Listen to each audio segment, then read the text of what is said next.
Hi everyone, here we've got NOKIA C20 and let me share with you how to view total screen time on this device. So firstly, let's enter the settings, and here we have to scroll down in order to find digital well-being and parental controls. Let's tap on it. Now we have to tap on show your data right here, and as you can see here we've got the graph which will show us for how long we've been using this device today.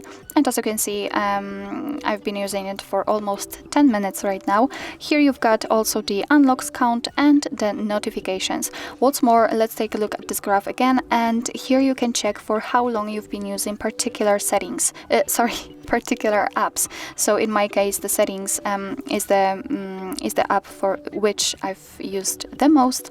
So let's, after tapping on the particular app, you can check also the data for it specifically. So I mean, as you can see, we've got the graph also, but for how long we've been using it in the whole week.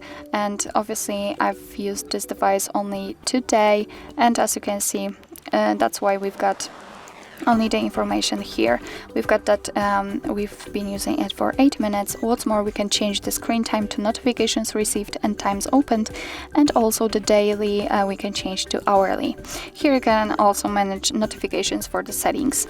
Under it you've got the ways to disconnect, so it means that if you, for example, need the time to work and you know that some apps are distracting you too much, then you can enter the focus mode, and here you will be able to disable the apps which are distracting you and set the schedule. So those apps will be turned off actually in the particular hours which you will choose. What's more, under it you've got some reduce interruptions, so you can manage notifications or do not disturb mode, and also to show icon in the app list. Here you've got also the parental controls if you would like to get there. So actually this is it. This is how to show the total screen time in your NOKIA C20. Thank you so much for watching. I hope that this video was helpful, and if it was, please hit the subscribe button and leave the thumbs up.